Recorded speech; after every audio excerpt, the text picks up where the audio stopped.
Assalamualaikum warahmatullahi wabarakatuh. Alhamdulillah, alhamdulillah rabbil alamin.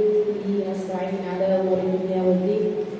Wassalatu wassalamu ala sayyidil mursalin, sayyidina wa maulana Muhammadin wa ala alihi wa sahbihi ajma'in. Subhanaka la ilma lana illa ma 'allamtana innaka antal alimul hakim.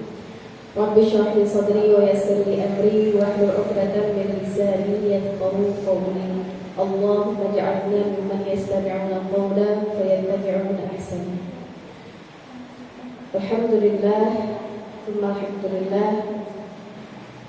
Pada pagi hari ini Allah masih kasih kesempatan kita, Allah masih kasih anugerah kepada kita, anugerah nikmat iman, nikmat Islam, nikmat sehat walafiat, yang mana dengan nikmat iman itu ibu-ibu masih diringankan langkahnya, masih digerakkan hatinya untuk sama-sama kita hadir di majlis ilmunya Allah Subhanahu wa Ta'ala.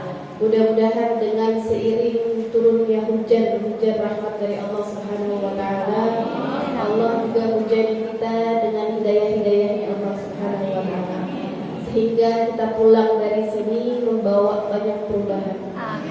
Kita pulang bawa banyak keberkahan, dan kita pulang banyak bawa taufiknya Allah Subhanahu wa Ta'ala. Ngantuk nggak Bu? Ingin ngantuk. Saya ada ngantuk dikit. Mudah-mudahan ibu-ibu semuanya masih tetap semangat buat sama-sama kita mengkaji ilmunya Allah Subhanahu wa Ta'ala, mengkaji salah satu ilmu yang mana dikatakan oleh para ulama adalah sebagai asyraful ilm, ilmu yang paling mulia, karena ilmu ini berkaitan langsung dengan kitab Allah Subhanahu wa Ta'ala. Alhamdulillah, kemarin kita sudah sampai di surah Yasin ya Bu. Jadi sudah di 2 halaman terakhir ya. Mudah-mudahan sekitar 2 sampai 3 pertemuan lagi sudah khatam Yasin. Jadi ibu-ibu sudah jadi sarjana surah Yasin. Sarjana surah Yasin. Habis ini lanjut kita kalau perkuliahan itu ada silabusnya Bu. Jadi habis satu lanjut yang lain. Jadi kalau sudah khatam surah Yasin, maka ibu jadi SY, sarjana surah Yasin. Insyaallah nanti lanjut ke surah Al-Kahfi yang biasa kita baca kalau hari Jumat ya. Setiap Jumat itu kita dianjurkan baca surah Al-Kahfi selain daripada surah biasa. Baik. Sebelum kita mulai, kita baca surat Al-Fatihah. Kita minta kepada Allah bertahan daripada ilmu yang akan kita pelajari hari ini, dan kita juga baca Al-Fatihah untuk semua keluarga kita, kerabat kita, orang tua kita, saudara famili kita yang hari ini sudah kurang sehat, Allah sehatkan badannya, dan semua keluarga kita, saudara kita, kerabat kita yang sudah meninggal dunia, mudah-mudahan Allah lapangkan kuburnya, Allah jadikan kuburnya radhiyallahu anhu jannah. Al-Fatihah. Ada ayatul wudu wal wudu wa rasul sallallahu alaihi wasallam wa tawbatul rasulullah khatam nabi Mustafa rasulullah sallallahu alaihi wasallam. A'udzu billahi minasy syaithanir rajim. Bismillahirrahmanirrahim. Alhamdulillahi rabbil alamin. Ar-rahmanir rahim. Maliki yaumiddin. Iyyaka na'budu wa iyyaka nasta'in. اهدنا الصراط المستقيم صراط الذين أنعمت عليهم غير المغضوب عليهم ولا الضالين. Surah Yasin di ayat ke-55. Jadi inna ashabal jannah, kita baca dulu sama-sama. Inna ashabal jannah yawma fi syurur. أعوذ بالله من الشيطان الرجيم. بسم الله الرحمن الرحيم. إن أصحاب الجنة اليوم في شرور فاكهون هم وأزواجهم في ظلال على الأرائك متكئون لهم فيها فاكهة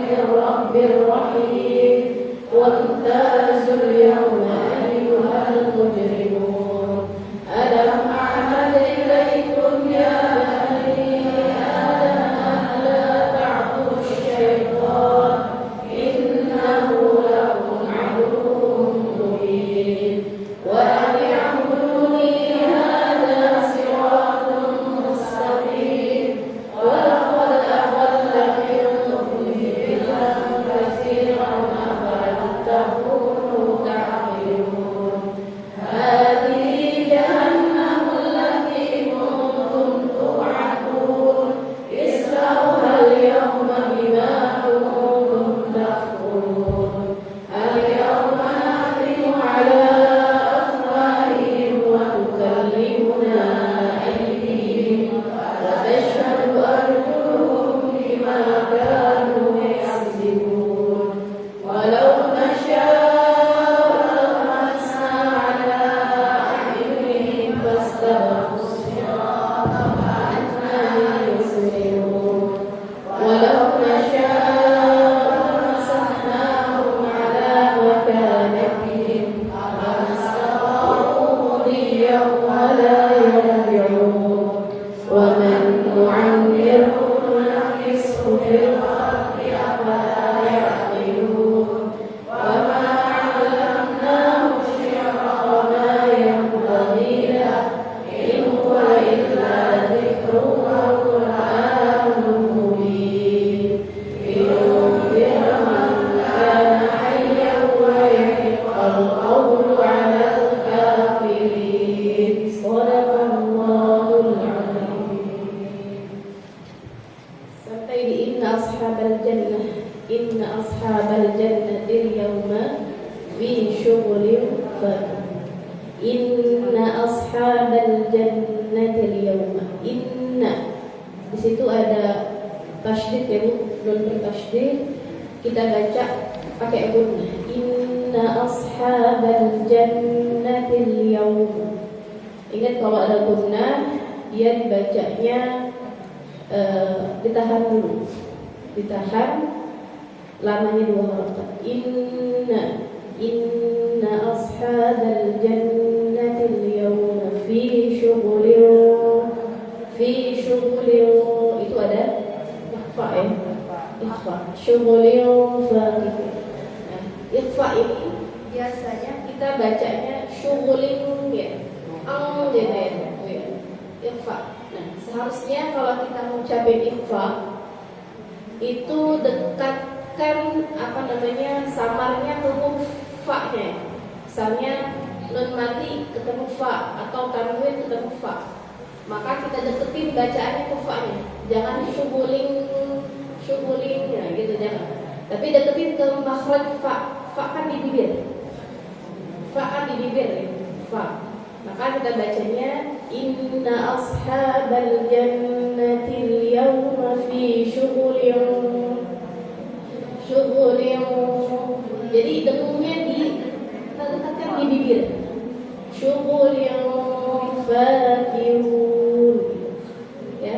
Jadi jangan kita bacanya semua. Ya. Biasanya kalau kita baca yang dengung-dengung, yang samar-samar, ikhfa itu dibacanya semua.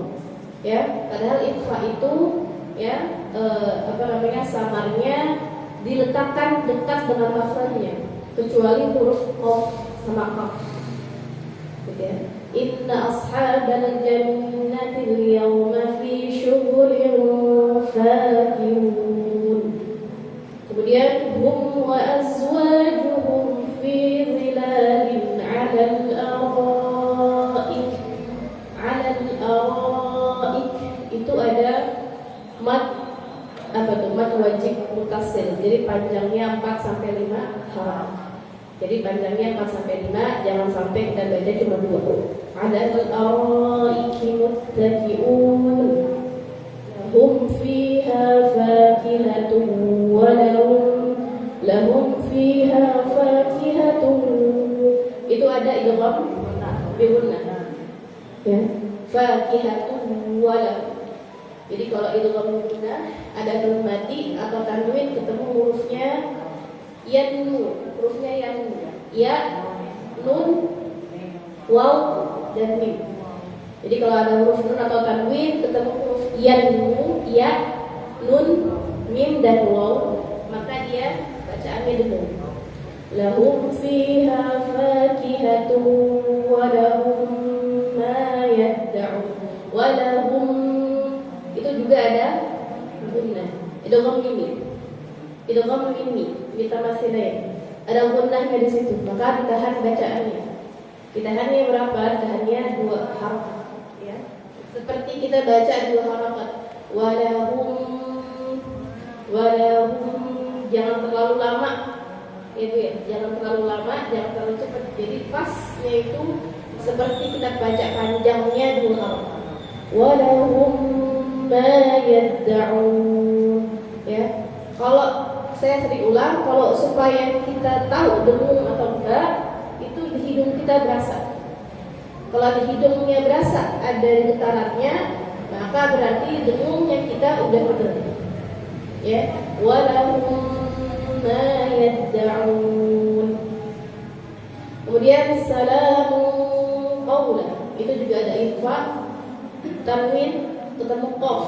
Salamun qawlan, itu ikhfa. Tapi kalau yang bertemu dengan huruf qaf, maka masih dengungnya boleh dibaca kayak gitu ya. Salamun qawlan, karena makhrajnya qaf itu kan ada di tenggorokan qaf. Ya. Salamun qawlan di atas ya. Salamun qawlan min rabbir rahim. Kemudian wamtazul yawma ayyuhal mujrimun. Jim itu ada qalqalahnya. Ya, ini yang suka tukar biasanya huruf jim dibacanya za. Ya, jangan dibaca muzrimun. Ya, dibacanya ja. Jelas. Kalau ja itu hurufnya jelas ja. Dia enggak boleh ada udara. Enggak boleh ada udaranya. Jadi kalau ada udaranya berarti huruf ja kita masih terlalu bedok. Nah, jadi ja-nya jangan sampai keluar udara. Ja. Tapi biasa aja. Jangan sampai ada udara yang keluar dari mulut kita. Karena dia sifatnya ja itu jahr. Jahr itu tidak mengeluarkan udara atau nafas dari mulut. Misalnya kita kadang-kadang suka baca afwaja gitu ya. Ja-nya terlalu bedok. Nah, itu dihilangin. Kita dikit-dikit hilangin kalau dibaca. Ya, jangan juga dibaca muzrimun. Karena za sama ja itu sifatnya dua-duanya beda. Kalau za itu sifatnya ada namanya sofir, dia ada suara desis z. Ya, kalau ja enggak ada. Ja. Jadi ya jelas. Wamtazul yawma ayyuhal mujrimun. Alam a'had, dan ini a'had ilaikum. Ya, ada qalqalah. Ya, a'had ilaikum. Jangan sampai qalqalahnya kelewat. Alam a'had ilaikum ya bani Adam. Ya bani Adam. Nah, itu ada mad jaiz. Mad jaiz mufasil. Bani Adam. Ya, ada huruf mad, bani ketemu sama hamzah, bani Adam, panjangnya harus lebih dari 2 harakat. Jadi setiap ada huruf mad, ya sukun, waw sukun atau huruf alif, ya maka dia kalau ketemu sama huruf hamzah, ya itu panjangnya harus lebih dari 2 harakat, 4 sampai 5 harakat. Ya bani Adam. Nah, Adam itu namanya mad badal. Adam. Jadi ada hamzah, setelahnya ada huruf alif. Itu huruf alif itu huruf mad namanya. Ya, huruf mad ada 3, ada alif, waw sukun, dan ya sukun. Ya, maka ada hamzah yang ketemu sama huruf mad setelahnya, itu namanya mad badal. Ya bani Adam. Kalau mad badal itu dibacanya boleh 2, 4 atau 6. Tapi biasanya kita baca 2 harokat. Ya Bu ya. Kalau mad badal 2 harokat. Kalau misalnya awalnya 4, maka 4 semua. Ya, jadi dia seragam. Maka kalau yang awalnya 2, terus dia baca 2. Ya bani Adam alla ta'budu syaitan. Syaitan.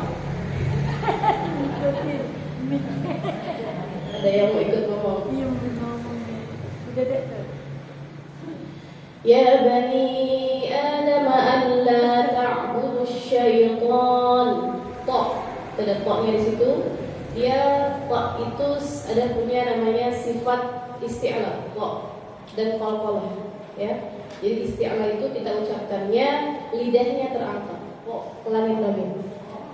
Syaitan, syaitan, ya, alla ta'budu syaitan, innahu lakum aduwwun mubin. Itu biasanya nggak ada masalah di situ. Kemudian wa an ya'buduni hadzana wa an ya'buduni, wa an ya'buduni itu ada mat tabii aja. Ya, jadi ibu-ibu jangan bacanya kepanjangan. Wa an ya'buduni hadza, cukup 2 harokat. Ya, jangan sampai kemudian kita baca wa an ya'buduni kepanjang banget. Ya, jadi cukup 2 harokat aja.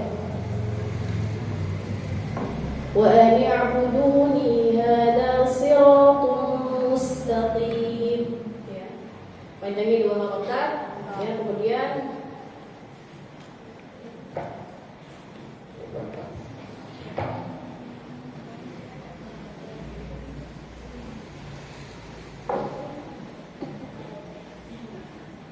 wa an ya'buduni hadza siratun mustaqim. Ya, jadi jangan terlalu panjang ketika baca mad tabii. Jadi mad tabii itu cuma 2 harokat aja. Hadza siratun mustaqim. Ya, itu juga ada tanwin ketemu dengan huruf nun. Itu idgham ada dengunnya ya, idghamnya biadhamnya. Siratul mustaqim wa laqad itu ada qalqalah dal. Jadi kalau dal qalqalah bedakan sama dha. Itu ya. Kita bedain da sama dha. Itu beda. Kalau dal itu qalqalah maka harus mantul, tapi kalau dha justru enggak boleh mantul. Ya. Kayak kadang-kadang kita kalau ketemu huruf da sama huruf dha berdekatan suka ketuker. Dha-nya yang dipantulin, padahal dalnya dal. Walaqad. Ya, kadang-kadang misalnya faqad dhalla, ada huruf bacaannya misalnya faqad dhalla. Faqadnya enggak dipantulin, tapi dha-nya dipantulin. Faqad dhalla, dha-nya yang mantul, ya. Jadi dalnya yang harus mantul. Maka di sini kita bacanya wa laqad adalla minkum. Ya. Minkum itu mirip seperti ikhfa'nya huruf qaf. Minkum. Kalau nun ketemu huruf qaf sama huruf kaf itu bunyinya sama mirip. Minkum. Boleh dibaca gitu boleh, ya. Minkum. Kalau bedanya, kalau kita ngucapin huruf nun mati ketemu huruf qaf itu kita agak terangkat. Karena qaf itu huruf nama isti'la. Ya, terangkat lidahnya. Kalau qaumi itu langsung terangkat lidahnya. Qaumi. Tapi kalau minkum dia biasa. Ya, tidak naik dan enggak terlalu tebal seperti itu. Ya, minkum jibillan katsira. Nah, itu juga masih ada infaknya. Jibillan katsira. Atau apa namanya? Tanwin bertemu dengan huruf. Afalam takunu ta'qilun. Ya, itu ada qaf, itu juga qaf walaupun dia tidak tidak dalam keadaan sukun, tapi tetap dia hurufnya qalqalah. Ta'qilun. Qalqalahnya tapi tidak besar kayak kalau kita bacanya posisinya huruf qalqalahnya dalam keadaan sukun. Kalau sukun dia kubro. Misalnya tabbat yada abi lahabin wa tabb. Itu kan baknya semuanya ya, semuanya sukun. Tapi kalau misalnya posisinya kasrah tidak begitu besar ya, enggak terlalu besar kayak kalau misalnya qalqalahnya hurufnya dalam keadaan sukun. Hadhihi jahannamul lati kuntum. Nah, ini juga kuntum. Ya, nun ketemu tak, maka kita ucapinnya dekat ke taknya. Jangan kuntum. Jangan kuntum, jangan juga kuntum. Tapi kuntum. Jadi langsung deketin nun matinya ke taknya. Hadhihi jahannamul lati kuntum. Ya. Jadi lebih dekat ke taknya. Enggak usah pakai lagi. Ya. Langsung ke tak kuntum tu'adun. Ya, di situ tu'adun wawunya ada huruf mat panjangnya 2, tu'adun ada 2 waw mati. Kemudian islauha. Nah, di sini islauha. Biasanya ibu-ibu kalau yang Qur'annya bukan Qur'an Indonesia, ya biasanya enggak ada tandanya itu. Islauhanya. Tapi kalau yang Qur'an cetakan Indonesia ada ya, kasrahnya bawah. Nah, ini islauha kalau namanya hamzah wasal ya, Bu ya. Hamzahnya wasal. Hamzahnya wasal bukan hamzah qotok. Jadi kalau hamzah wasal itu di awal dibaca, kalau di tengah enggak dibaca. Ya. Maka bacanya gimana? Cara bacanya kalau di Quran yang Madinah, biasanya kita kan dari luar Indonesia itu enggak ada tanda harokatnya. Nah, kita lihat huruf ketiganya ya. Kalau huruf ketiganya itu adalah fathah ya atau kasroh, maka huruf hamzah yang pertamanya itu dibacanya kasroh. Jangan ibu baca aslauha. Jadi kalau yang huruf ketiganya huruf lam itu adalah fathah, maka hamzahnya kita baca kasroh. Jadi islauha, islauhal yaum, islauhal yaum.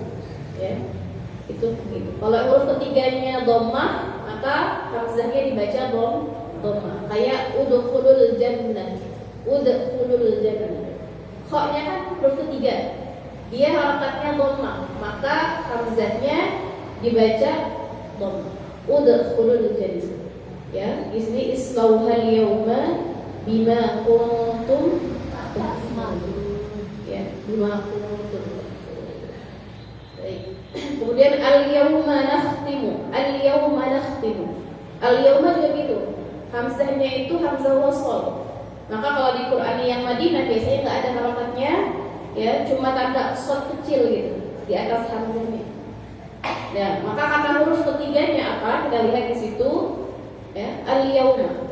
Ya, al-yauma, al-yauma nakhtim.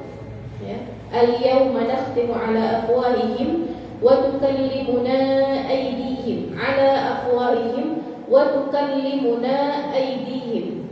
Ya, itu ada mad jaiz munfasil. Jadi panjangnya 4 sampai 5. Ala afwahihim wa tukallimuna aydihim wa tashhadu arjuluhum. Nah, arjuluhum bima kanu itu ada ikhfa. Nah, ikhfa ada yang bacanya bibirnya dirapetin, ada yang bibirnya agak dibuka dikit. Ya, ada 2 versi. Ya. Ada apa namanya? Wa tashhadu arjuluhum, ada yang rapat. Boleh juga wa tashhadu arjuluhum dibuka sedikit aja. Wa tashhadu arjuluhum bima kanu yaksibun. Kalau di Indonesia biasanya yang apa namanya? Iqlab, di sini ikhfa ya. Ada yang biasanya di agak buka dikit. Wa tashhadu arjuluhum bima kanu, ya, dibuka sedikit. Bima kanu yaksibun. Ya, yaksibun. Kaf ini punya sifat hamas, maka kalau kita baca kaf itu agak sedikit keluar udah yaksibun, yaksibun. Ya, yaksibun. Kemudian walau nasya'u laqamasna nasya'u. Itu ada mad wajib muttasil. Ya, panjangnya 4 sampai 5. Nasya'u la tamasna ala a'yunihim. Itu juga panjangnya 4 sampai 5 ya. Mad jaiz juga sama. Fastabaqus sirata. Nah, ini sirata shadnya harus tebal. Fastabaqus sirata. Sirata fa'anna yubsirun ya. Ba-nya ada potong. Sampai situ dulu ya Bu ya. Insyaallah mudah-mudahan hari ini sampai ke ayat yang tadi kita bahas tadi. Bismillahirrahmanirrahim. Inna ashabal jannati al-yawma fi syughulin. Kemarin kita udah bahas ya bahwa di surah Yasin itu memang tema utamanya, judul utamanya, bahasan utamanya adalah tentang hari kebangkitan. Jadi dibahas tentang hal-hal yang kaitannya itu urusan tentang hari kiamat. Hari kiamat, hari yaumul mizan ya, hari perhitungan, yaumul hisab ya, hari pertimbangan, dan tentang tugas utamanya Rasul.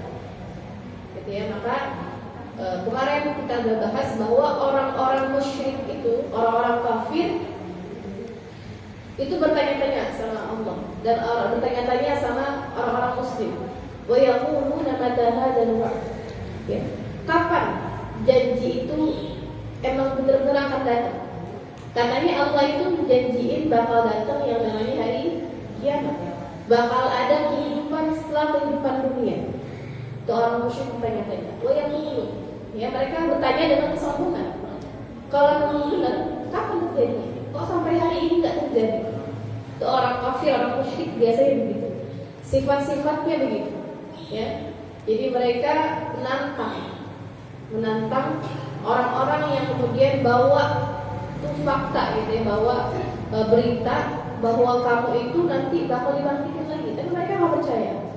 Ya, sampai akhirnya kemudian Allah peringatkan bahwa nanti itu ketika hari kebangkitan mereka hanya ditiupkan satu kali sangkakala semuanya udah mati. Ya. Begitu cepat tiupannya dan begitu cepat peristiwanya, prosesnya cepat banget.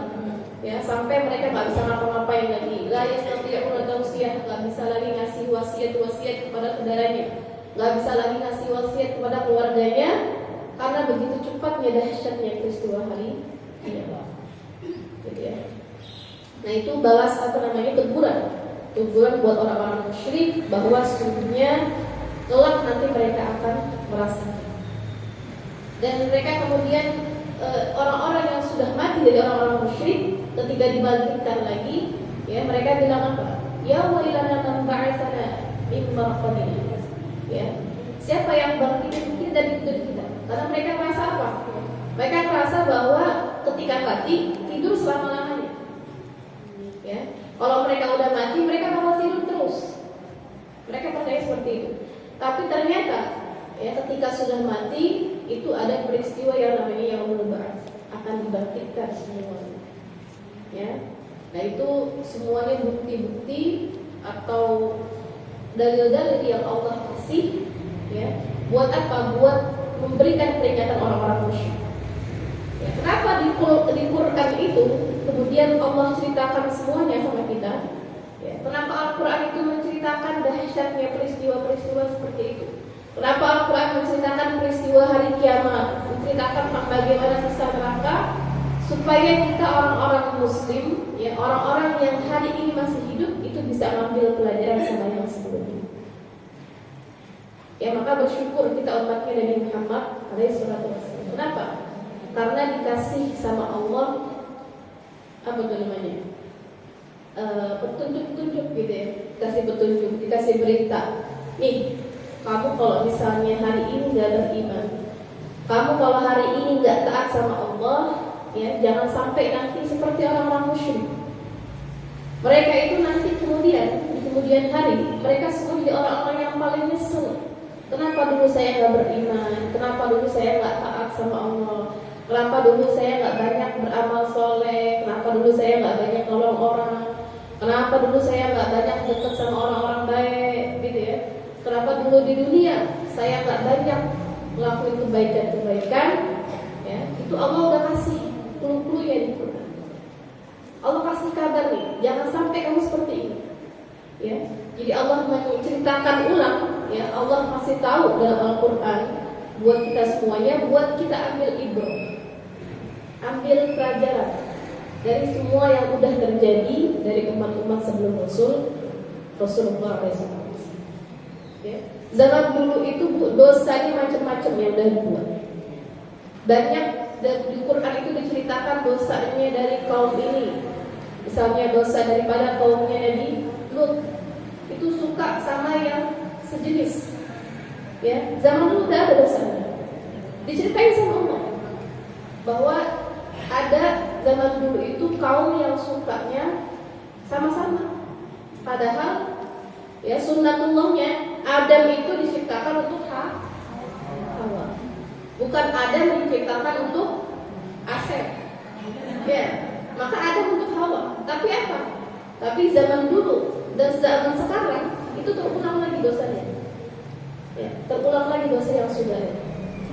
Jadi apa yang sudah terjadi hari ini, dosa-dosa yang ada hari ini, zaman dulu sudah pernah terjadi. Sudah pernah Allah ceritakan dalam Al-Quran. Tinggal bagaimana kira-kira manusia buka hatinya atau tidak buat dapat hidayah Allah Subhanahu. Kira-kira bisa nggak kita ngambil ibrah, ngambil pelajaran semuanya? Ya, zaman dulu ada orang yang sombong ada, ya, orang yang ngaku dia punya kehebatan gitu ya. Orang yang ngaku bisa segalanya, bisa menguasai semuanya, bisa ngelakuin apapun. Ada namanya Fir'aun.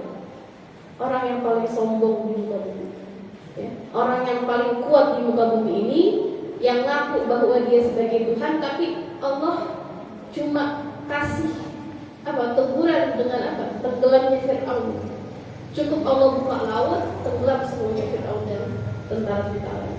Maka zaman sekarang kalau ada orang yang masih merasa punya jabatan tinggi, punya kedudukan yang tinggi, ya punya harta yang banyak, dan dia bisa merasa berkuasa sama semuanya, ya, maka berarti mewarisi siapa? Mewarisi dosanya Fir'aun. Ya, jadi Fir'aun masa kini. Ya, makanya jangan sampai apa dosa-dosa yang dulu sudah pernah terjadi, ya, sampai terulang lagi hari ini. Karena Nabi bilang zaman dulu itu orang-orang yang berdosa sama Allah dibinasakan, dimatikan dengan begitu saja. Dengan cara yang kalau kita bilang sangat sadis, ya. Kalau zaman sekarang orang berdosa masih dikasih waktu sama Allah, dibiarin dulu, dibiarin sampai dia banyak dosanya, numpuk dosanya, sampai kalau nggak ada orang yang kemudian negor dia, gitu ya, di sebuah kampung, gitu, kalau ada orang atau ada kemaksiatan yang nggak ditegur sama orang, nah itu khawatir akan jadi murkanya Allah Subhanahu wa Ta'ala. Maka kita banyak hadir di majelis taklim, banyak hadir di majelis ilmu, banyak hadir di tempat-tempat yang baik. Supaya apa? Supaya menyeimbangkan. Jangan sampai ada dosa di kampung kita yang kemudian tidak kita seimbangkan dengan adanya kebaikan. Ya, khawatir nantinya akan turun laknatnya Allah Subhanahu wa Ta'ala. Tapi mudah-mudahan kampung kita dijaga sama Allah Subhanahu wa Ta'ala dari dosa-dosa yang nampak ataupun dosa-dosa yang tidak. Ya. Nah, kemudian pada ayat ini, ya, yang hari ini akan kita bahas, itu kita akan bahas tentang keadaan orang-orang yang muslim, orang-orang yang mukmin, orang-orang yang beriman sama Allah Subhanahu wa Ta'ala. Ya, jadi di akhir-akhir ayatnya surah Yasin ini Allah memberikan kabar gembira. Jadi melalui banyak peristiwa dari awal yang sudah kita lihat, ya, bagaimana cerita-cerita yang ada dalam surah Yasin, dari mulai siksaan sama rasul-rasulnya Allah, ya, dari siksaan dari orang-orang musyrik sama orang-orang muslim pada saat itu yang berdakwah kepada mereka, dan di akhir ayatnya, ya, di akhir surah ini Allah kasih kabar gembira buat kita semuanya. Apa? Inna ashabal jannah, buat semua umatnya Rasulullah alaihi salatu wassalam. Apa kata Allah? Inna ashabal jannah. Ini ayat hiburan buat kita, bahwa bukan cuma Allah itu ngasih yang namanya kabar yang menakutkan, tapi Allah juga memberikan hiburan buat kita, memberikan semangat, memberikan motivasi biar kita tuh giat ibadahnya, ya, giat beramal soleh, bisa sabar sama ujiannya Allah. Kenapa? Sebab nanti orang-orang yang sabar yuwaffas sabiruna ajrahum bighairi hisab. Orang yang sabar di dunia dapat bala, dapat ujian, ya, dikasih ujian sama Allah. Kalau dia sabar, bakal diganjar dengan pahala yang tidak ada. Ya, maka orang-orang yang seperti itu, yang di dunia ya banyak amalnya, banyak sabarnya, banyak redha-nya sama ketentuan Allah, maka Allah kasih yang namanya jannah. Hadiahnya syurga. Jadi kalau udah ngomongin surga udah nggak ada lagi kenikmatan di atas surga, ya, nggak ada lagi yang namanya sesuatu yang kita harapin di dunia ini, gitu ya. Selain kita dapat surganya Allah Subhanahu.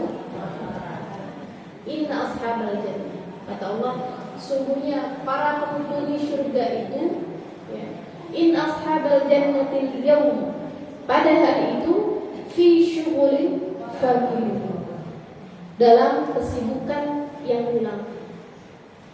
Jadi apa namanya penghuni surga itu fi syughul. Ya, kalau bahasa Arabnya syughul itu sibuk.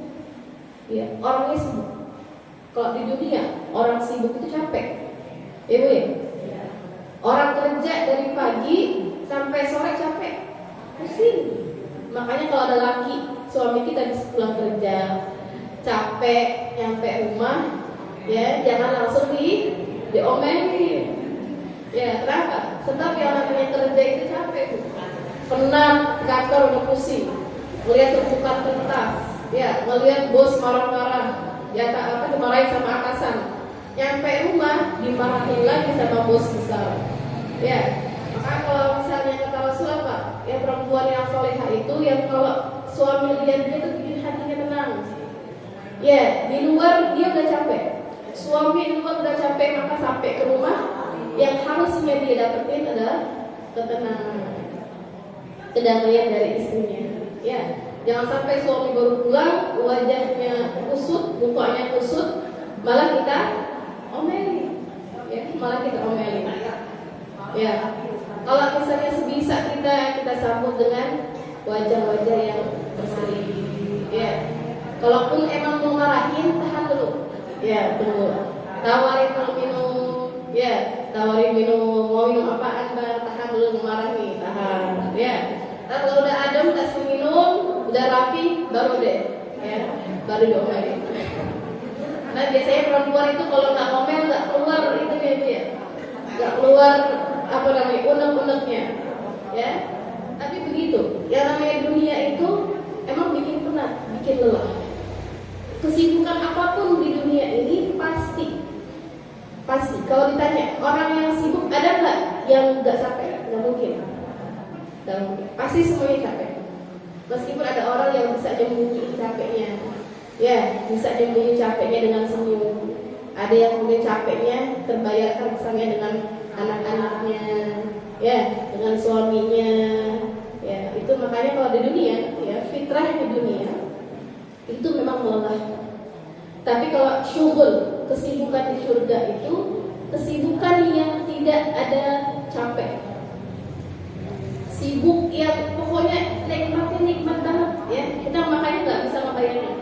Kayak kalau digambarkan sama Rasul, surga itulah ainul ra'at, nggak bisa dilihat sama mata, nggak bisa dibayangin sama mata. Wala udhun sami'ah, kira-kira keindahannya nggak bisa kita gambarkan dengan telinga, ya. Wala khatara ala qalbi bashar, yang nggak bisa tergambar kira-kira gimana tuh enak. Ya, maka kalau di dunia masih capek, wajar masih di dunia. Kalau ibu di dunia udah enak, nah itu curigai. Jangan-jangan kenikmatannya itu adalah kenikmatan yang nggak bawa kita sama ridhonya Allah Subhanahu wa Ta'ala. Ya, karena sejatinya istirahatnya orang mukmin yang paling sejati, yang paling hakiki itu adalah di surga Allah. Ya.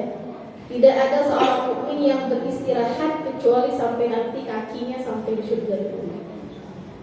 Ya. Maka kalau ibu masih capek ngurusin anak, masih capek ngurusin masakan, masih capek ngurusin suami, emang itu dunia tempat kita semua orang mukmin buat menjaga Allah. Ya, ad-dunya sijnul mukmin. Dunia itu memang penjaranya orang mukmin. Ya, penjaranya orang mukmin. Jadi kesenangan yang kita dapetin itu cuma kesenangan-kesenangan yang semu aja. Ya. Maka nggak usah kita yang namanya iri sama orang yang punya banyak kenikmatan. Nggak usah iri sama orang yang punya banyak kesenangan hidup, nggak usah. Cukup dengan apa yang kita dapat, ya, yang udah Allah kasih, kita terima dengan sikap qanaah. Orang kalau udah qanaah, itu hidupnya itu udah enak banget.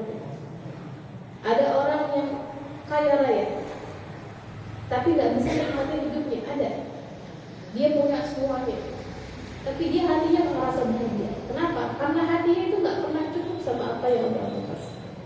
Tapi kalau orang yang dikasih Allah sekedarnya, ya, tapi dia merasa cukup cuma buat dia ibadah, makan buat nguatin dia, minum buat sekedar menghilangkan hausnya dia, ya, itu rasanya dunia ini udah cukup bagi dia. Karena bagi dia nanti kesenangan, ya, kenikmatan perutnya, ya, semua bisa dia dapat nanti di surganya Allah Subhanahu. Makanya ada orang-orang yang akhirnya apa, Bu? Karena nggak pernah cukup, ya, akhirnya dia ngambil harta yang bukan miliknya dia. Orang-orang korupsi, ya, kenapa? Karena bagi dia nggak cukup uang yang dia dapetin, ya. Jadi yang sebenarnya orang kaya itu orang-orang yang kayak kita, Bu, biasa-biasa aja, hidupnya tenang, nggak kepengen tuh yang namanya ngambil harta-harta yang bukan milik kita.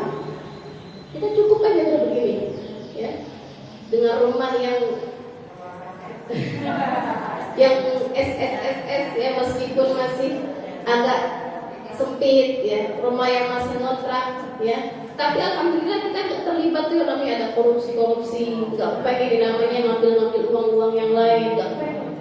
Nah, itu berarti kita sebenarnya adalah orang-orang yang, ya, orang-orang yang kaya. Maka jangan sampai kita jadi istri kemudian apa, bikin suami jadi gak pernah ngerasa apa, cukup dengan hartanya. Maka banyak korupsi itu sebenarnya adalah akibat daripada ulah istrinya. Kenapa? Istrinya belanjanya banyak, gak bisa kalau nggak pakai tas branded, nggak bisa. Kalau kita tas tenaga alhamdulillah udah cukup, ya, Bu, ya, udah cukup. Yang penting bisa buat gaji, nggak jebol di bawah kita, ya, dipakai udah cukup, lumayan lah, ya, nggak malu-maluin, ya. Ada orang-orang yang kemudian karena istrinya itu belanjanya banyak, akhirnya suaminya apa? Dia merasa punya tekanan. Gimana caranya biar saya bisa dapat duit yang lebih banyak lagi? Akhirnya suaminya ngapain? Korupsi, ya. Makanya jangan sampai jadi istri yang kemudian jadi motivasi suami buat korupsi. Na'udzubillah min. Ya, makanya suami kalau bawa uang berapapun terima aja, Bu. Terima, ya, syukurin aja. Karena khawatirnya suami kalau kita bilang uangnya kurang, akhirnya dia nyari lagi ke tempat lain, ya, nyari ke tempat yang lain yang kita nggak tahu dari mana sumbernya. Maka istri yang baik, istri yang solehah, itu yang cukup sama sebuah pemberian daripada suami. Ya, inna ashabal jannati al-yawma fi syughlin fahim. Bahwa penghuni surga itu mereka dalam kesibukan yang menyenangkan. Apa sih kesibukannya? Ya, mereka bisa nikmati pemandangan yang indah, ya, dikasih hidangan-hidangan sama Allah, apapun yang mereka pengen dikasih sama Allah. Ada satu lagi kenikmatan yang kemudian paling tinggi di surga, ya, bukan kenikmatan makan, bukan juga kenikmatan tentang minuman, tapi kenikmatan bisa melihat kepada Allah Subhanahu wa Ta'ala. Itu satu kenikmatan yang Allah kasih buat siapa? Buat penghuni surganya Allah Subhanahu wa Ta'ala. Dan gak ada kenikmatan yang lebih tinggi daripada kita bisa melihat wajahnya Allah. Nanti kelak ketika penghuni surga sudah masuk dalam surga, ya Allah itu kemudian menampakkan zatnya. Ya, ketika menampakkan zatnya, dia di atas semua kepala manusia, ya manusia ahli surga, ya maka kemudian Allah bertanya sama manusia itu, ya apa yang kalian inginkan lagi setelah ini? Itu orang-orang yang penghuni surga begitu. Mereka itu pengen apapun sampai ditanya apa yang pengen kalian pengen lagi? Apa yang dulu di dunia kamu nggak pengen apa belum dapetin? Yang dulu pengen banget di dunia apaan gitu ya? Kira-kira ibu-ibu kalau masuk surga maunya apaan? Hah? Mau semuanya? Itu nanti Allah kasih, ya. Apa yang pengen kalian pengen banget gitu ya? Yang kira-kira kalian impi-impikan gitu. Maka penduduk surga itu pada saat itu nggak menjawab, nggak pengen apa-apa lagi kecuali puas menandingi Allah Subhanahu wa Ta'ala. Itu kenikmatan yang paling tinggi, ya. Itu yang pertama, bisa melihat Allah Subhanahu wa Ta'ala. Yang kedua, Allah ridha sama mereka. Allah ridha sama mereka. Ya, sebab kenapa? Sebab orang masuk surga, ya, kalau orang yang memang betul-betul imannya dalam hatinya kuat, imannya betul-betul shadiq, betul-betul jujur gitu ya, imannya betul-betul hakiki gitu ya. Mereka itu masuk surga bukan karena memang kepengen kenikmatan surga, bukan. Memang karena pengen dapat ridhonya Allah, pengen dapat kasih sayangnya Allah, bisa ngerasain bagaimana di bawah naungannya Allah langsung. Ya. Makanya kita banyak doa, ya, kita banyak baca dalam doa itu, Allahumma inna nas'aluka ridhoka wal jannah. Ridhonya Allah dulu, baru surga. Kalau masuk surga, itu ya, masuk surga pakai amal bisa aja. Tapi nggak dapat ridho, kira-kira enak atau enggak? Maka orang yang masuk surga itu, ya, dari sekarang ini kita jangan sampai beramal itu obsesinya tujuannya karena pengen dapat surganya Allah, jangan. Yang kita pengen bagaimana supaya Allah ridho sama kita. Sebab kalau pengennya surga, kita hitung-hitungan sama Allah. Ya, kalau tujuannya surga, jadi hitung-hitungan sama Allah. Dia merasa bahwa dia udah beramal soleh yang banyak. Dia merasa udah banyak melakukan kebaikan. Ya. Tapi dia nggak ada kepengenan pengen Allah ridho sama dia. Ya. Dia cuma pengen dapat masuk surga, pengen dapat kenikmatan surga, pengen dapat semua hal-hal yang dia pengen di surga, tapi dia nggak berpikiran bagaimana dapat ridhonya Allah Subhanahu wa Ta'ala. Akhirnya beramal aja, ya, beramal tanpa diniatkan ikhlas karena Allah Subhanahu wa Ta'ala. Karena ada satu cerita orang yang masuk surga kemudian tanya sama Allah, kamu masuk surga itu karena apa? Dijawab sama orang itu, saya masuk surga karena saya beramal banyak ya Allah. Amal saya banyak, sholat saya banyak, 81 tahun saya beramal di dunia. Maka pantas dong saya masuk surga, kata orang. Jadi apa? Dia sombong karena amalnya sudah banyak di hadapan Allah Subhanahu wa Ta'ala. Dia merasa 80 tahun sudah beramal, ya, sudah banyak melakukan kebaikan, maka dia merasa dirinya pantas masuk surga. Makanya salah satu perempuan sufi yang ibu-ibu sering dengar, namanya Sufi Rabi'ah, ada, ya, seorang perempuan yang luar biasa salihah, ya, Rabi'ah Adawiyah namanya, punya syair yang paling terkenal apa? Ilahi ilastuhil firdausi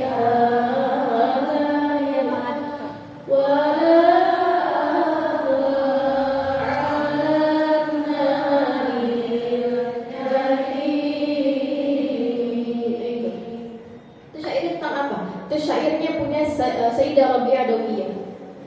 Sayyidah Rabi'ah Adawiyah ini dia perempuan yang beribadah sama Allah itu gak pengen surga. Yang dia pengen Allah itu cinta dan ridha. Makanya dia bilang apa? Ilahi lastu lil firdaus. Ya Allah, aku ini bukan ahli surga. Aku bukan ahli surga firdaus. Lastu lil firdaus ya. Itu seorang perempuan yang salihah begitu. Bukan karena dia merasa amalnya banyak, saya harus surga ya. habis ngajinya sehari 5 majlis, kalau udah sampai ke rumahnya tegangnya rasanya udah surga gitu. Ya. Maka kalau disenggol sama orang nggak mau, ya merasa kenapa?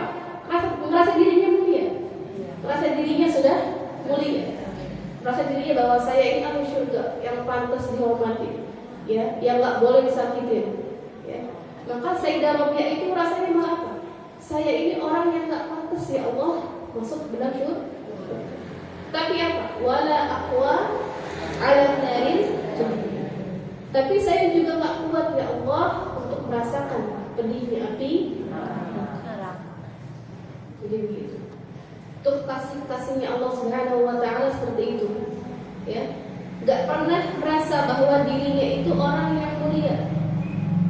Enggak pernah merasa dirinya itu berhak mendapatkan kemuliaan Allah. Ya, tapi dirinya terus merasa orang yang masih berdosa. Maka kata Sayyidah Rabi'ah gimana? Fahabali taubatan waghfir dhunubi. Apa lagi? Fahabli taubatan. Maka anugerahkan kepadaku taubat. Ya, anugerahkan kepadaku taubat. Ya, waghfir dhunubi, dan ampunilah aku. Cukup itu permintaan. Jadi Sayyidah Rabi'ah itu nggak pernah minta surganya Allah, enggak. Karena dia merasa nggak pantas, tapi yang dia minta mudah-mudahan dia menjadi hamba Allah yang terus merasa berdosa sehingga terus taubat sama Allah Subhanahu wa taala. Ya. Maka ketika tadi ada orang yang masuk surga karena merasa 80 tahun udah beramal baik, ya, udah merasa udah bangun masjid miliaran nih, udah merasa udah sedekah miliaran, sholat fardunya selalu paling depan, ya, zakatnya paling banyak, ya, sedekahnya paling banyak, puasanya paling rajin setiap kemis, ya. Karena dia merasa amalnya dia itu udah banyak, akhirnya kata Allah, kalau begitu kamu masuk surga, tapi selama 80 tahun aja. Habis itu udah jangan surga lagi. Kenapa? Karena kamu kan masuk surga karena amal kamu. Kamu merasa masuk surga karena amal-amal kamu. Akhirnya kata Allah, kamu di surga 40 tahun, setelah itu kamu masuk surga. Na'udzubillah ini. Itu kenapa? Karena dia merasa mengandalkan amalnya. Dia merasa amalnya cukup buat masukin dia ke dalam surga. Gitu ya. Maka yang kita minta ridho ridhonya Allah. Kalau Allah udah ridho, maka semua yang kita pengen, semua niat-niat, semua yang kita impikan, ya, semua yang jadi niat-niat kita, insya Allah Allah kasih jalannya. Fi syukurin fakihun, hum wa azwajuhum fi dhilalin 'alal araiki. Ya, di surga sama siapa? Hum wa azwajuhum. Mereka bersama dengan pasangan-pasangan mereka. Ngapain? Fi dhilalin 'alal araiki, dalam naungan Allah, ya. Al-araik, duduk di atas dipan-dipan. Jadi sambil senderan, yang menikmati keindahan surga. Mereka dengan istri-istri dan suami-suami mereka. Tapi bagaimana istri-istri suami yang bisa terus bareng sampai surga? Ini enggak semua suami istri bisa sampai surga bareng. Ya. Jadi suami istri yang sampai surga bareng-bareng itu orang yang memang dua-duanya beriman sama Allah Subhanahu. Tapi kalau salah satunya yang kemudian Allah nilai dia nggak pantas buat dampingin pasangannya di surga, maka nanti suami atau istri ini dapat pendamping bidadari surga. Maka ibu kalau pengen masuk surga bareng sama suami, ya, bareng sama istrinya lagi, ya, maka dari sekarang banyak-banyak lakuin kebaikan bareng, ya. Makanya kalau ada suami yang mau tahajud, istrinya masih tidur, tuh dibangunin, ya. Dibangunin baik-baik itu, ya, dibangunin baik-baik. Kalau ada suami dan istrinya misalnya belum berhijab dengan sempurna, gitu ya, maka istrinya harus diingatkan. Kenapa? Kalau istrinya nggak diingatkan, nanti mereka hanya bersama sampai di dunia aja, nggak sampai surganya Allah Subhanahu wa taala. Ya. Bukan berarti suami itu nanggung dosa istri, bukan. Suami itu kewajibannya membimbing istri buat dapat pendidikan agama yang baik. Maka suami yang baik adalah suami yang mengizinkan istrinya buat banyak menimba ilmu agamanya Allah Subhanahu. Kalau dia yang merasa belum bisa membimbing istrinya, belum banyak ilmunya, maka istri itu harus didorong buat hadir ke majelis taklim, buat dapat banyak ilmu-ilmu yang akan nanti membawa dia kepada hidayahnya Allah Subhanahu. Ya. Kalau punya suami dua gimana? Kalau punya istrinya dua gimana? Nah, kalau orang yang punya istrinya lebih dari satu, sama Allah nanti disuruh pilih. Mau istri yang mana yang nemenin dia di surga? Maka ibu, ya, kalau yang punya apa tuh? Punya madu-madu yang lain, ya, jadilah istri yang paling baik, istri yang terbaik. Jadi istri yang terbaik. Yang ketika nanti terbaik itu yang kemudian nanti akan bersamai suami sampai di surga. Ya, begitu juga ibu-ibu kalau punya suami misalnya dua, satu udah meninggal, ada nikah lagi, maka nanti ibu-ibu disuruh milih. Kira-kira memilih yang suami yang pertama apa yang kedua? Ya, bisa pilih antara kedua. Kalau yang belum nikah gimana? Yang belum nikah nanti ditemeninnya sama bidadari surga. Ya, ya. Hum azwajuhum fi dhilalin 'alal araiki muttaqin. Apalagi yang mereka dapatkan? Lahum fiha fakihatu wa lahum ma yad'un. Ya, dikasih sama Allah fiha fakihah, buah-buahan. Ya, jadi hidangan surga itu, Bu, hidangannya buah-buahan. Buah-buahan, bukan hidangan-hidangan yang lain, bukan sate, bukan nasi padang, bukan apa lagi? Bukan pizza, bukan. Tapi hidangan surga itu buah-buahan, hidangan-hidangan alam. Ya, jadi memang manusia apa namanya? Yang terbaiknya begitu. Makanan yang terbaik adalah buah. Lahum fiha fakih. Ya, karena buah-buahan itu menggambarkan tempat yang subur, menggambarkan bahwa tempat itu penuh kesuburan, penuh kenikmatan. Ya, banyak kemakmuran di sana. Lahum fiha fakihatu wa lahum ma yad'un. Dan bagi mereka akan mendapatkan apa yang mereka inginkan. Ma yad'un, apa yang mereka inginkan mereka dapat. Itu di surga. Pokoknya apa yang kita pengen kita dapat. Kalau di dunia nggak bisa. Kalau kita pengen sesuatu itu pasti dengan usaha. Ibu-ibu pengen apa? Harus usaha. Ya, semua dunia ini sunnatullahnya adalah sesuatu yang didapatkan harus dengan usaha. Bahkan mukjizat nabi-nabi, ya, seperti Nabi Musa. Nabi Musa punya mukjizat bisa apa? Bisa merubah tongkat jadi ular, bisa membelah laut, ya, membelah lautan. Itu juga dengan usaha, Bu. Apa kata Allah? Enggak, Allah langsung berikan, wahai laut, kemudian berpisahlah, atau wahai tongkat berubahlah, enggak. Jadi kalau ada zaman sekarang tuh orang-orang yang bisa langsung merubah sesuatu begitu aja, ya, maka berarti itu adalah dukun.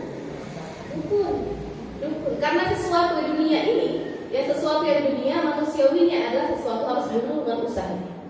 Ya, maka Nabi Musa itu kalau misalnya pengen berubah tongkat menjadi ular, itu kata Allah, idrib, dipukul dulu, pukul baru berubah. Idrib bi'asaka wa hajar, pukullah dengan tongkatmu itu batu-batu itu, kemudian nanti berubah jadi ular. Atau idrib bi'asaka al-bahar, ya, pukullah dengan tongkatmu ke arah lautan, maka lautan itu akan membelah. Jadi sunnatullahnya semua yang ada di dunia ini adalah harus dengan usaha.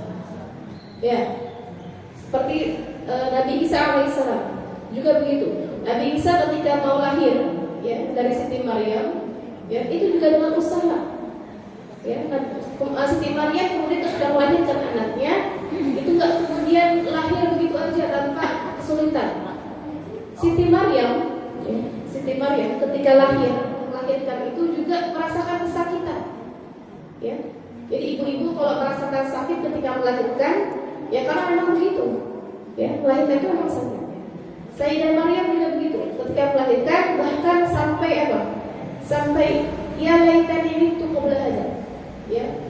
Ya Allah, saking sakitnya, ya, dia itu bilang, andaikan aku mati saja nih, gitu. Lu pengen mati aja rasanya, saking sakitnya melahirkan.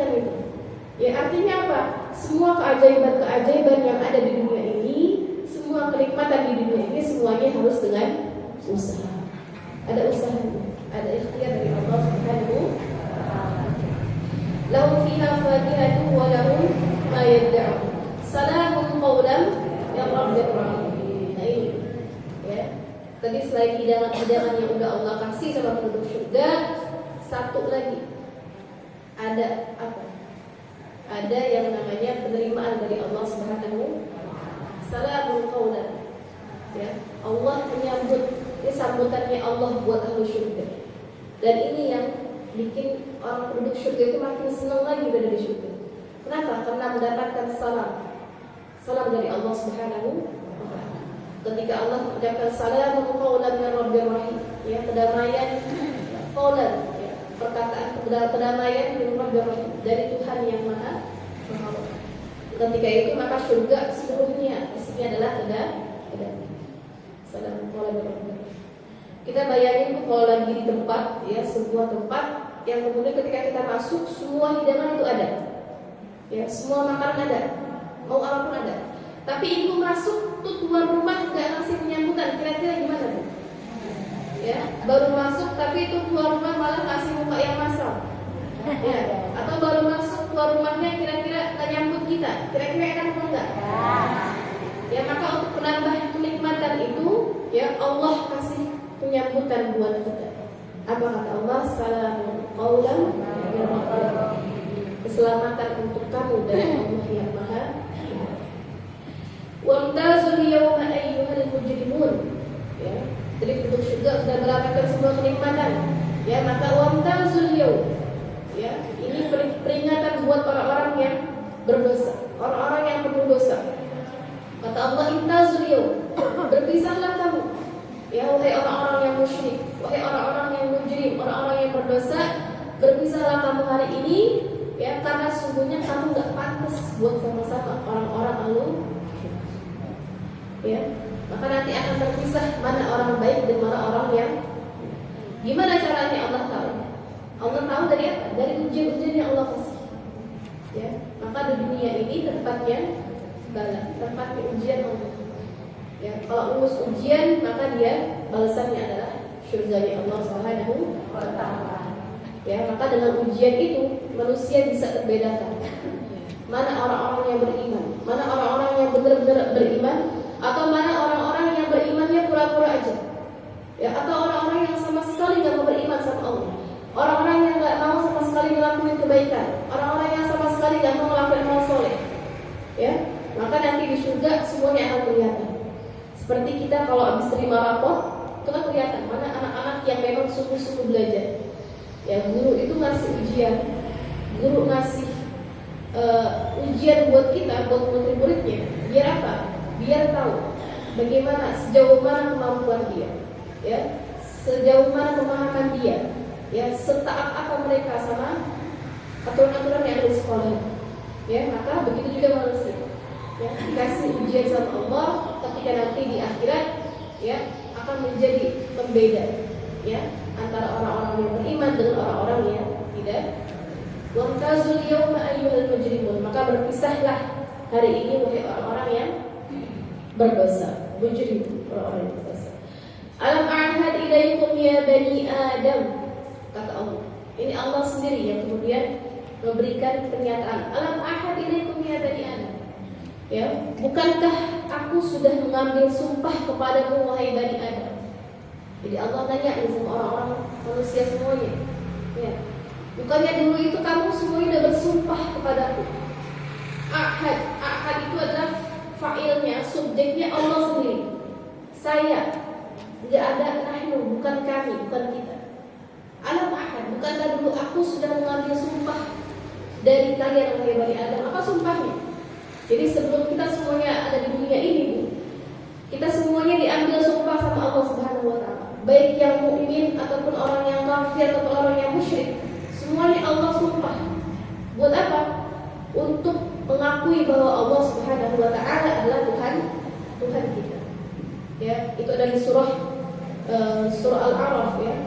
Qalu bala syahidina. Dulu zaman sebelum kita ada di dunia, masih di alam dzar namanya.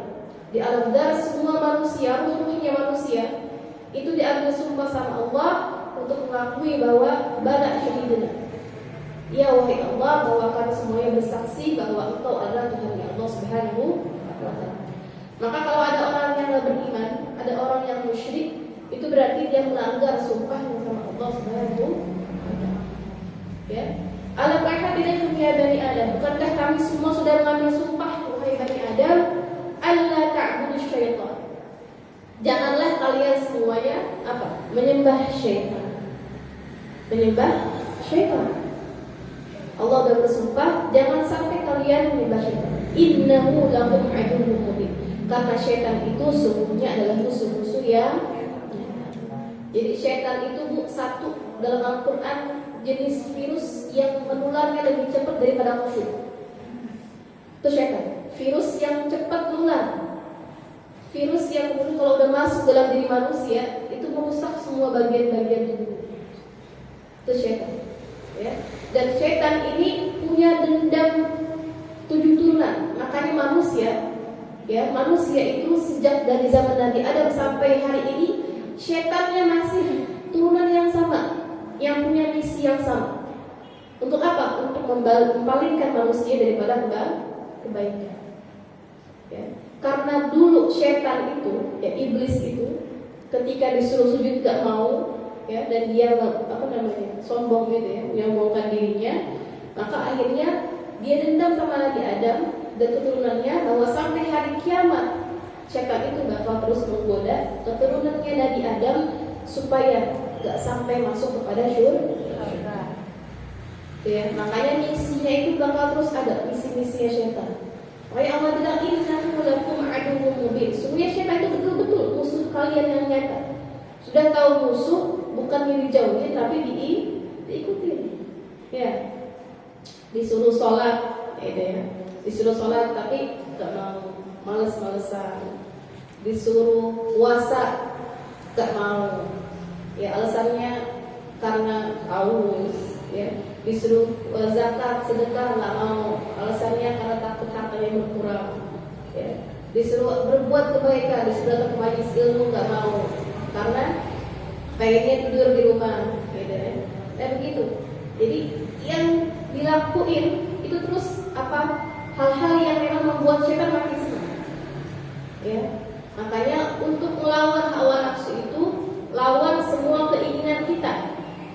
Kalau kita pengen puasa tapi diri kita pengen makan, gitu ya, maka lawan dengan puasa. Kalau kita pengen tidur tapi kita harus sholat, maka lawan dengan sholat, bangun. Kalau kita pengen pergi tapi kita harus baca Quran, maka baca Quran dulu baru. Itu kita lawan dulu. Kita lawan hawa nafsu kita, ya, supaya terlatih, terbiasa kita buat melawan syaitan. Innahu lakum aduwwun mubin. Ya, jadi godaan syaitan itu benar-benarnya ngegoda dari mana? Dari depan, dari belakang, dari samping, dari kanan kiri. Ya. Dan satu tempat yang kemudian tidak bisa dijadikan tempat syaitan untuk menggoda manusia, dari mana?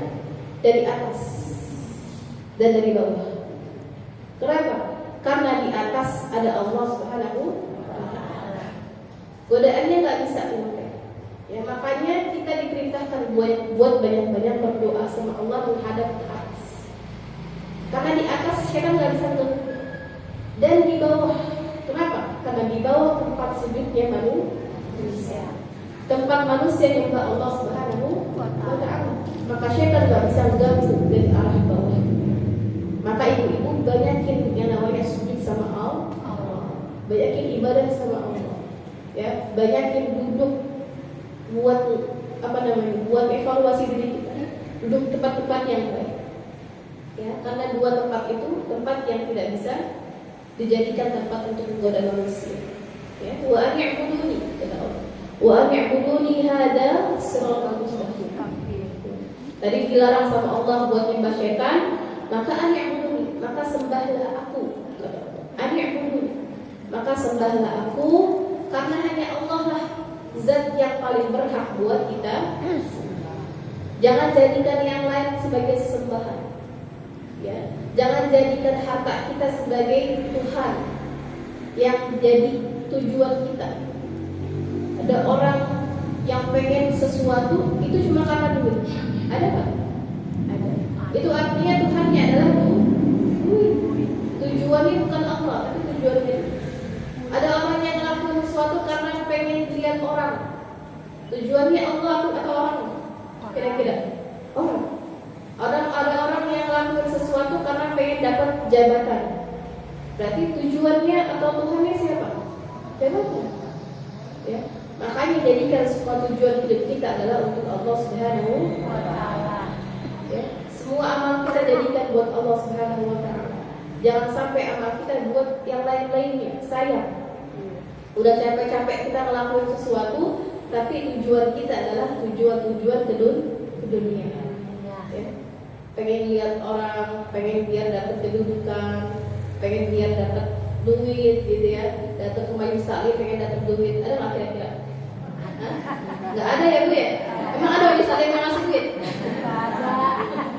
Nggak ada. Jadi kalau kita datang ke tempat manapun, kebaikan yang kita lakukan jadikan semuanya karena Allah Subhanahu wa taala. Hada siratal mustaqim kata Allah. Karena sesungguhnya jalan ibadahnya Allah, jalan kepada Allah Subhanahu wa taala adalah jalan yang lurus. Siratul mustaqim. Ya, jalan yang lurus yang enggak ada kesesatannya, yang enggak ada penyimpangannya. Jalan apa? Jalan yang sesuai dengan Al-Qur'an.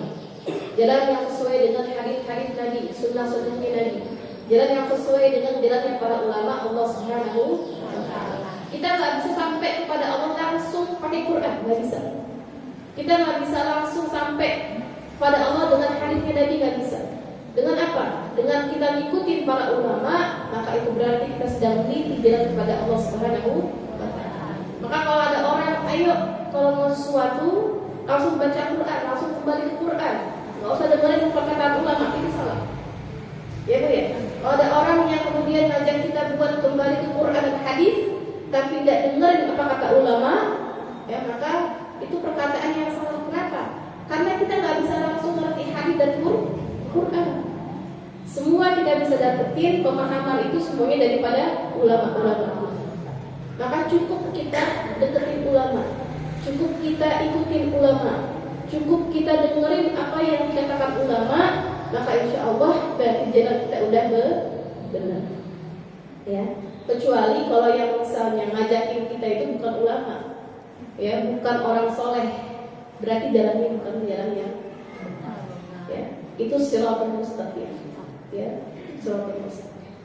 Walaqad adalla minkum, dan sesungguhnya apa kata Allah? Adalla minkum, sudah banyak ya yang tersesat di antara kalian, jibilan katsira. Ya, orang-orang yang banyak, orang-orang yang kuat sebelum kamu itu semuanya sudah pernah tersesat, sudah pernah salah. Afalam takunu ta'qilun. Apakah kalian semuanya tidak berpikir? Jadi zaman-zaman dulu orang yang hebat-hebat, orang yang kuat-kuat seperti Fir'aun, yang punya kekuasaan yang hebat, seperti Qarun yang punya harta yang sangat banyak, ya.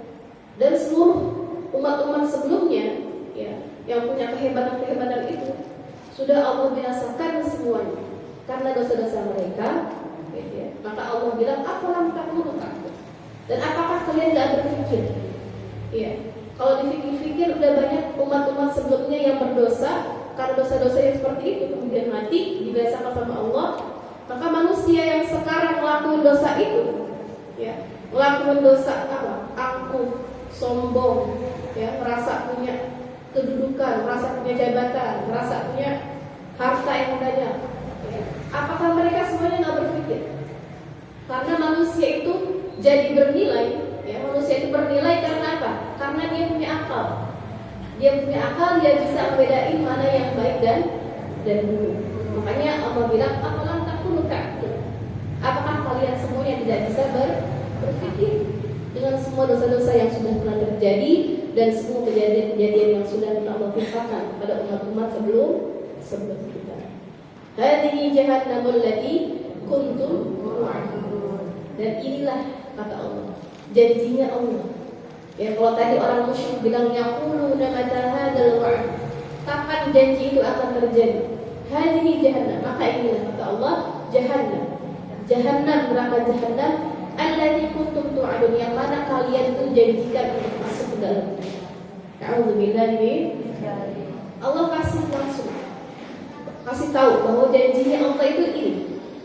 Ya, Jahannam yang kemudian mereka saksikan, yang mereka rasakan pada hari itu. Islauhal yauma, maka masuklah ke dalamnya hari ini. Wahai orang-orang yang musyrik, yang kemudian dulu bertanya-tanya kapan janjinya, maka masuklah sekarang. Bima kuntum takfurun. Ya, masuklah semuanya ke dalam neraka. Bima kuntum takfurun, atas semua yang sudah kalian kafirkan. Ya, dikasih hidayah, dikasih petunjuk sama rasul-rasulnya Allah, tapi mereka semuanya nggak dengar. Mereka menghiraukan. Maka karena kekufuran mereka, akhirnya mereka dimasukkan sama Allah ke dalam neraka Allah Subhanahu wa Ta'ala. Karena mereka begini, kenapa orang-orang itu, ya Allah takdirin kafir, kenapa nggak semuanya beriman gitu ya Bu ya? Biar semuanya itu tenang. Kenapa nggak semua orang itu diciptakan Allah buat jadi orang yang baik, ya biar semuanya masuk surga, gitu ya? Karena Allah itu bukan zat yang memaksa manusia. Bahkan dalam Al-Quran itu dikatakan sama Allah, la ikraha fid din, tidak ada paksaan dalam beragama. Ya, jadi Allah itu memberikan kebebasan pada manusia. Allah menciptakan manusia, ngasih modal sama manusia. Dikasih modal, ada akalnya, ada hatinya, ada pendengarannya, ada matanya. Itu modal dari Allah. Ya. Kemudian manusia mau ngapain? Itu kemudian kasabnya.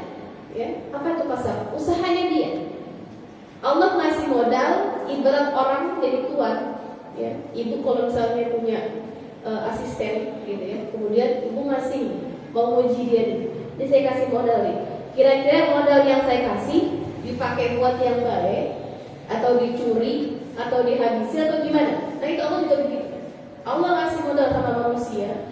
Kira-kira modal yang sudah Allah kasih, ya berupa semuanya, ya dikasih sesuatu yang sempurna sama Allah, dikasih modal buat berpikir, dikasih modal buat merasakan hidayah-hidayahnya Allah. Tapi kemudian mereka nggak bisa menggunakan itu dengan baik, ya malah akhirnya kufur sama Allah. Maka itulah kemudian akhirnya mereka bisa masuk ke dalam neraka. Kenapa? Karena tidak bisa menggunakan apa yang sudah Allah berikan dengan sebaik. Itu ujiannya Allah. Ya, dikasih mata, kira-kira matanya dipakai buat apa? Ya, kira-kira banyakkan matanya ngelihat yang baik atau yang buruk? Baik. Kalau orang-orang yang masuk hadir majelis taklim pasti yang baik. Matanya dipakai buat baca yasin, ya, baca Al-Fatihah. Ya, dikasih sama Allah pikiran. Kira-kira dikasih pikiran sama Allah buat mikirin apa nih? Mikirin utang mulu, apa mikirin pelajaran dari gurunya? Nah, kira-kira kalau yang dipikirin itu dunia mulu, ya itu berarti porsi kebaikan yang tidak lebih banyak daripada kebaikan. Makanya seimbangin. Ya, kira-kira dunia dengan akhirat kita itu harus benar-benar seimbang atau lebih banyak lagi. Ya, dikasih penglihatan sama Allah, dikasih pendengaran sama Allah, banyak dengerin yang baik atau banyak dengerin lagu-lagu dangdut aja misalnya. Ya, itu tuh modalnya Allah yang Allah kasih. Makanya kalau ada orang masuk neraka, itu kenapa? Karena mereka sendiri yang nggak menggunakan modalnya dengan baik. Itu adil, apa itu sudah adil. Apa yang mereka lakuin sesuai dengan apa yang mereka mau. Ya, meskipun Allah pengen kebaikan, tapi manusia nggak bisa kemudian menjalankan hidupnya dengan baik, akhirnya dia masuk dalam neraka. Tapi orang yang bisa benar-benar gunain modalnya dengan baik, ya, dia gunain semua yang Allah kasih buat jalan kebaikan, maka insya Allah Allah pasti ngasih keadilannya buat masukin dia ke dalam surga, dapat ridhonya Allah Subhanahu wa Ta'ala.